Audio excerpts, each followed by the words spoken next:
सरगुजा जिले के मैनपाट वन परिक्षेत्र में पिछले 1 महीने से 9 सदस्यीय हाथियों का झुंड डेरा जमाए।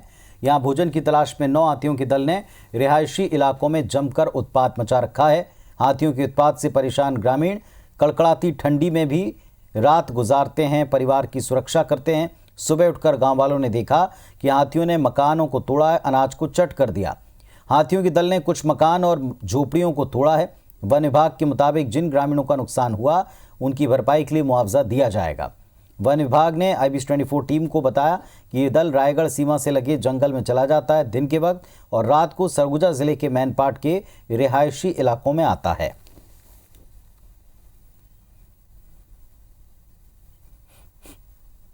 लोग वाहन लेके हाथी वाहन दल के साथ में जितने भी स्टाफ रहते हैं सब जाके उनसे संपर्क करते हैं और उनको समझाइश देते हैं कि हाथी से दूरी बना के रखें, हाथियों के पास ना जाए और कोशिश करते हैं कि जो बूढ़े बुजुर्ग हैं उनको सुरक्षित स्थान पर रखने की कोशिश करते हैं, हम लोग के द्वारा किया जाता है। और सीधे अपने सहयोगी का रुख करते हैं। अभिषेक हमारे साथ में जुड़ रहे हैं। अभिषेक, जिस तरह की परिस्थितियां हैं, ग्रामीणों के लिए रत जगह करना एक मजबूरी बन चुका है, लेकिन क्या कोई व्यवस्था है, क्या कोई वाकई हल दिखाई पड़ता है सिवाय इसके क्या आप मुनादी कराएं और लोगों को कहें कि आप दूर रहें?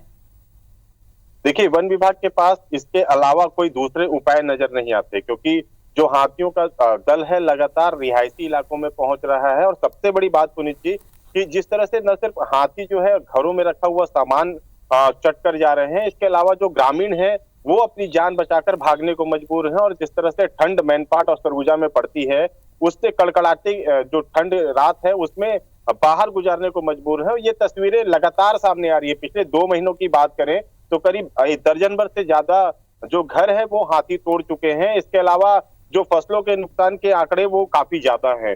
वन विभाग सिर्फ एक काम कर रहा है कि जो आकलन है नुकसान का उसको करता है और सिर्फ मुआवजा देने की कार्रवाई की जा रही है। कोई समाधान या कोई स्थायी हल अब तक नजर नहीं आ रहा। कड़राजा एक ऐसा स्थल है जहां पर पक्के मकान भी बनाकर दिए गए थे वन विभाग के द्वारा, लेकिन वहां पर तक भी हाथी पहुंच जाते हैं। ऐसे में कहा जा सकता है कोई स्थायी हल नहीं नजर आ रहा है और जो हाथियों का दल है वो लगातार उत्पात मचा रहा है। सबसे बड़ी बात यह कि जो हाथियों का रूट है वो चिन्हांकित होता है। सुबह जो हाथी होते हैं वो धर्मजयगढ़ जो इलाका है, मैनपाट की तराई का क्षेत्र है, उन इलाकों में पहुंच जाते हैं। वहां पर चूंकि काफी डेंस फॉरेस्ट है और इसके अलावा पीने के पानी की व्यवस्था वहां पर हाथियों को समुचित लगती है, इसलिए वन विभाग का दावा है कि वो इस कारण वो सुबह के समय में वहां पर रहते हैं। लेकिन रात का जैसे जैसे समय होता है वो मैनपाट के जो आसपास के इलाके हैं वहां पर पहुंचते हैं और लगातार उत्पात मचा रहे हैं। वन विभाग से हमने बात की, वन विभाग के अधिकारियों का कहना है कि उनकी सबसे बड़ी एक कोशिश यही है कि जो जन हानि है उसको कैसे रोका जा सके, क्योंकि बाकी हानि जो होगी उसका मुआवजा देकर कहीं ना कहीं भरपाई कर ली जाएगी, लेकिन अगर जन हानि होती है तो एक बड़ा नुकसान होता है। ऐसे में 2 महीनों में जो हाथी है वो 9 हाथियों का दल है वो उत्पात मचा रहा है। राहत भरी बात एक सिर्फ ये है कि अभी तक जन हानि नहीं हुई, इसको रोकने में वन विभाग कामयाब रहा है, लेकिन दूसरे नुकसान अब तक वन विभाग नहीं रोक सका है और कोई स्थायी हल इसके लिए नजर नहीं आ रहा। पुनीत जी, जिस तरह से बताया जा रहा है कि पिछले कई दिनों से ये समस्या अभिषेक इस इलाके में है, तो अगर यही परिस्थिति, यही हालात आगे भी बने रहते हैं तो क्या घरों से बाहर ही लोगों को रहना पड़ेगा? क्या अस्थायी कैंप करवाना पड़ेगा? विभाग की प्लानिंग क्या है? दल को लेकर वो आज हैं, लेकिन आगे किस दिशा में जा सकते हैं या जाएंगे तो कितना नुकसान पीछे छोड़ जाएंगे, इसको लेकर कोई भी आकलन हुआ अभी तक?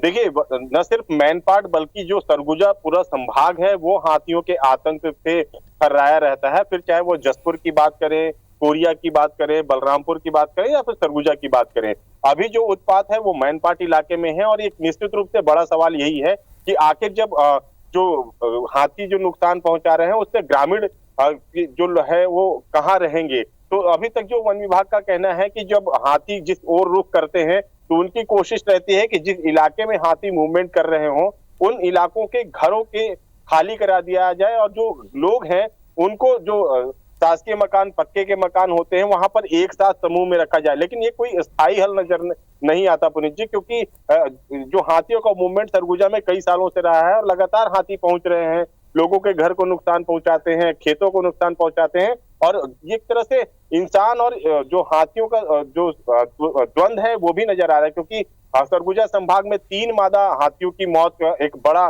सवाल खड़ा किया था और इसके पीछे कहीं ना कहीं ये माना जा रहा था कि ये जो लगातार हाथियों का उत्पात है उसके कारण कहीं जो ग्रामीण है वो आक्रोशित होकर इस तरह की घटना तो नहीं कर दिए। तो लगातार जो न सिर्फ हाथियों के द्वारा इंसान का नुकसान किया जा रहा है, बल्कि इंसान भी कहीं ना कहीं जो हाथियों को नुकसान पहुंचा रहे हैं। लेकिन एक बड़ा सवाल यही है कि आखिर वन विभाग इस उत्पात पे और एक बड़ी समस्या जो कि पूरा सरगुजा संभाग में है उसे कैसे निदान पाता है, क्योंकि अभी तक जो कॉलर आईडी लगाई गई थी इसके पहले कि जो हाथियों का मूवमेंट होगा वो हाथी कहाँ जा रहे हैं उसका लोकेशन मिल सकेगा, ताकि जो उस क्षेत्र के इलाके के लोग हैं वहां मुनादी करा दी जाएगी और जो जनहानि है, जो फसल हानि है उसको कम किया जा सकेगा। लेकिन जो कॉलर आईडी लगाई गई थी 6 दल में लगाए गए थे, लेकिन 5 दल में कॉलर आईडी गिर चुकी है, सिर्फ एक दल में अभी तक कॉलर आईडी है। तो वन विभाग लोकेशन का पता भी नहीं लगा पा रहा है कि आखिर जो हाथियों का मूवमेंट किस ओर होता है। एक बड़ी समस्या ये भी है कि हाथियों के दल से जो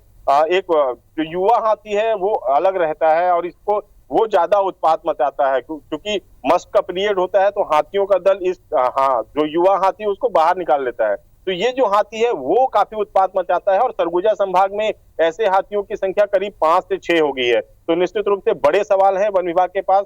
हालांकि जो मुआवजे की राशि है वो भी करोड़ों में खर्च की जाती है, लेकिन स्थायी निदान अब तक नजर नहीं आ रहा है।